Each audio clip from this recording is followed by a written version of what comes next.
Hello guys. तो आज मेरी सेकंड वीडियो आ गई है जो बहुत दिनों के बाद आई है।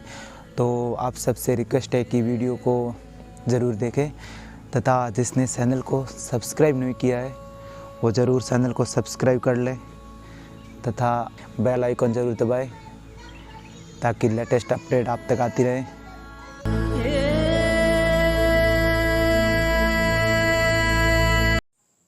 तो गाइस, हमारा सफ़र शुरू होता है माउंट आबू से चित्तौड़गढ़ के लिए।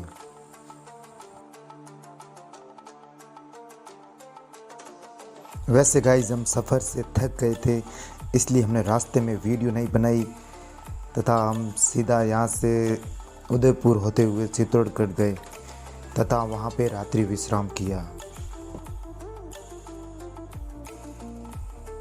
तो अगले दिन सुबह हमारा सफ़र शुरू होता है चित्तौड़गढ़ दुर्ग के लिए। अभी हम सुबह सुबह जल्दी तैयार होके निकल पड़े हैं अपनी मंजिल की तरफ, रानी पद्मिनी की महल चित्तौड़गढ़ दुर्ग।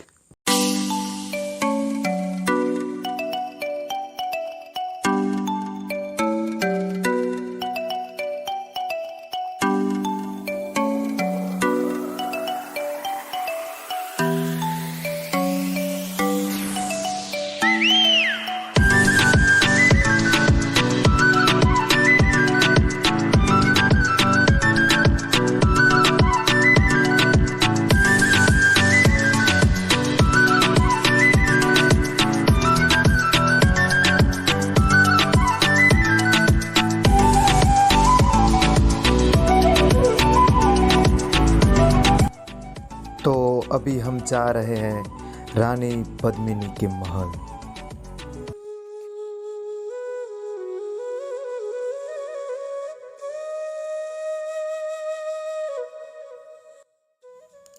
चित्तौड़गढ़ का दुर्ग उत्तर भारत का ऐतिहासिक रूप से सबसे महत्वपूर्ण किलों में से एक है, जो कई वीरता और बलिदान की कहानियों के साथ यहाँ आज भी खड़ा हुआ है।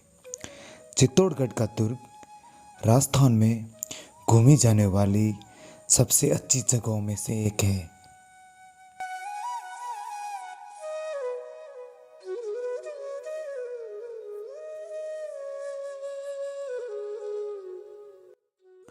इस किले तक पहुँचने के लिए 7 अलग अलग द्वार से गुजरना पड़ता है। इस दुर्ग का निर्माण 7वीं शताब्दी में चित्रांगद मौर्य ने करवाया। चित्तौड़गढ़ दुर्ग राज्य का सबसे प्राचीनतम दुर्ग है। इस दुर्ग को चित्रकूट नामक पहाड़ी पर बनाया गया है। इस दुर्ग के बारे में कहा जाता है कि गढ़ तो चित्तौड़गढ़, बाकी सब गढ़ैया। इस दुर्ग में 3 जौहर हो चुके हैं, जिसमें पहला जौहर रावल रतन सिंह के शासनकाल में अलाउद्दीन खिलजी के आक्रमण के समय 1303 में रानी पद्मिनी के द्वारा किया गया। पद्मिनी सिंहल के राजा गंधर्व सेन की बेटी और रावल रतन सिंह की दूसरी पत्नी थी।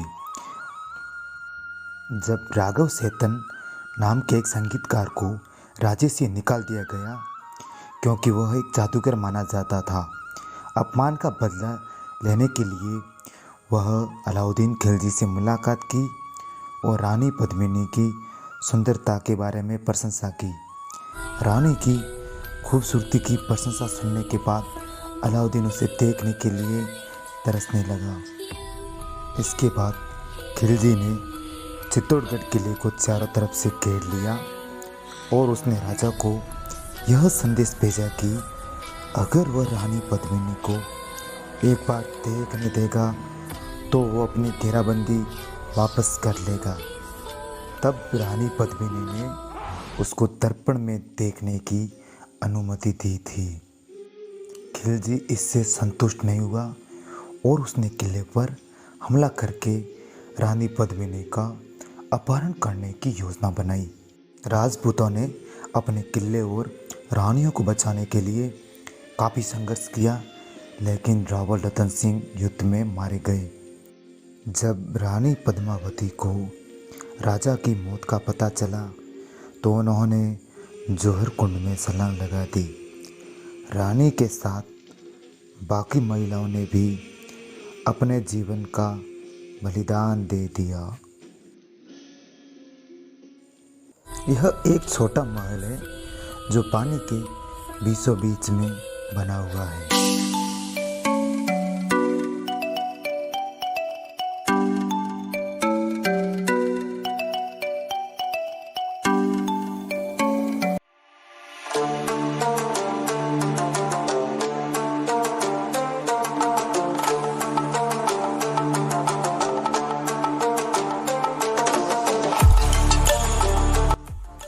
चित्तौड़गढ़ से हल्दी घाटी 150 किलोमीटर दूर स्थित है।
तो अभी हम आ पहुँचे हैं हल्दी घाटी म्यूजियम।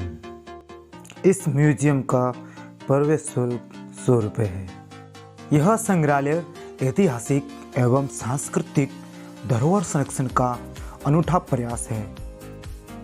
इस संग्रहालय में महाराणा प्रताप के जीवन की घटनाओं और दृष्टांतों को विविध रूपों में संजोकर रखा गया है। इस संग्रहालय में महाराणा प्रताप के जीवन पर आधारित एक लघु फिल्म भी दिखाई जाती है। जब महाराणा प्रताप अपने परिवार के साथ जंगलों में भटक रहे थे, तब भामाशाह ने अपनी सारी जमा पूंजी महाराणा प्रताप को समर्पित कर दी।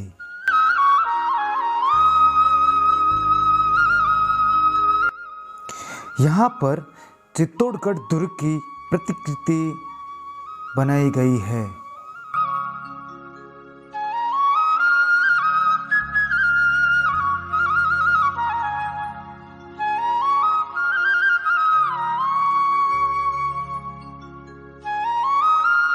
यहाँ से जब हम चित्तौड़गढ़ दुर्ग को देखते हैं तो ऐसा लग रहा है जैसे हम आकाश से चित्तौड़गढ़ दुर्ग को देख रहे हो।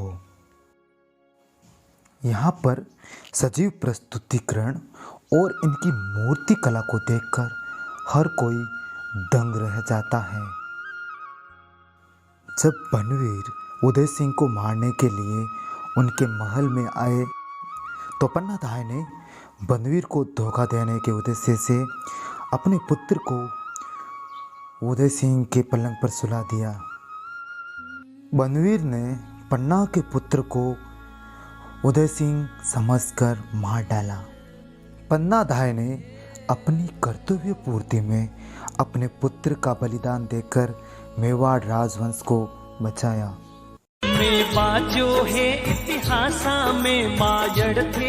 महाराणा प्रताप का शेर से सामना हो गया था, तब उन्होंने शेर को मार गिराया। हल्दी घाटी युद्ध के बाद महाराणा प्रताप का समय पहाड़ों और जंगलों में व्यतीत हुआ। वहाँ पर महाराणा प्रताप ने घास फूस की रोटियां खाकर गुजारा किया। अरावली की गुफाएं अब उनका आवास थी, लेकिन फिर भी उन्होंने अंतिमता स्वीकार नहीं की। महाराणा प्रताप का सबसे प्रिय घोड़ा चेतक था।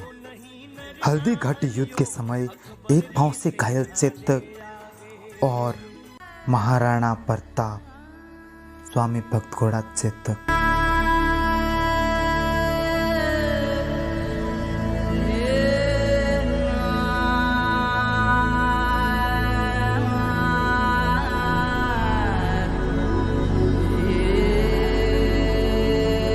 यहाँ ग्रामीण संस्कृति की झलक देखने को मिलती है।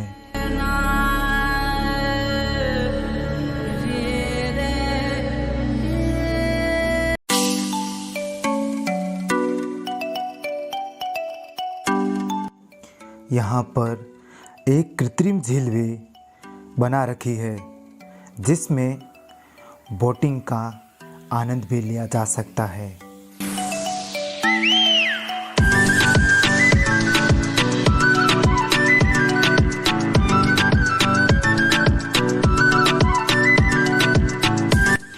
यहाँ पर कुएं से पानी निकालने के लिए रहट, कोल्हू, चरस, तेल की गाड़ी, रथ बैलगाड़ी, कृषि के यंत्र, वाद्य यंत्र आदि आकर्षक रूप में देखने को मिलते हैं।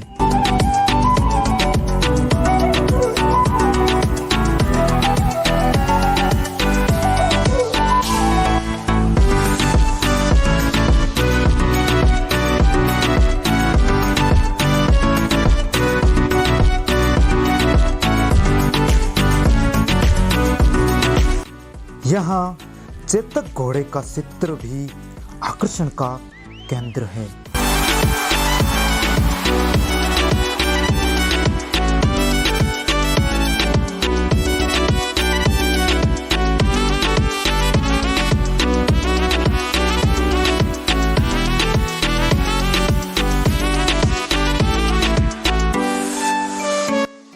म्यूजियम से लगभग 3 किलोमीटर की दूरी पर स्थित हल्दी घाटी दर्रा है जहां से होकर चेतक गुजरा था।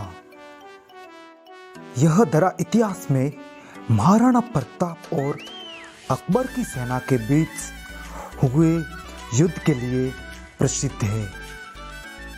यहाँ की मिट्टी हल्दी जैसी पीली है, इसलिए इसका नाम हल्दी घाटी पड़ा।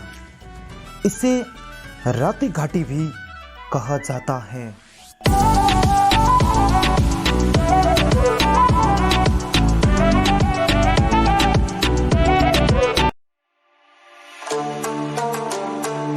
हल्दी घाटी दर्रा से कुछ ही दूरी पर बादशाह बाग या शाही बाग बना हुआ है, जहां मानसिंह की सेना ने हल्दी घाटी के युद्ध से पहले अपना सैनिक पड़ाव डाला था।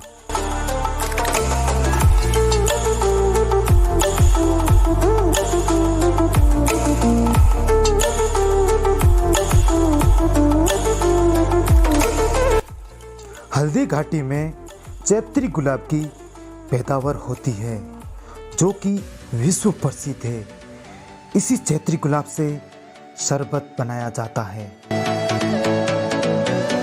हल्दी घाटी म्यूजियम से लगभग 2 किलोमीटर की दूरी पर बलीजा नामक जगह पर प्रताप के स्वामी भक्त घोड़े चेतक की समाधि है। इसी के पास में एक शिव मंदिर भी स्थित है। यह शिव की विशाल प्रतिमा नाथ द्वारा राजसमंद में स्थित है। तो गाइस आशा करते हैं कि आपका प्यार ऐसे ही बना रहे और आपके सामने मैं अच्छी अच्छी वीडियो लेके आऊँगा। तो गाइस प्लीज़ सपोर्ट करें, चैनल को सब्सक्राइब करें, वीडियो को लाइक कमेंट करें। बाय, मिलते हैं नेक्स्ट वीडियो।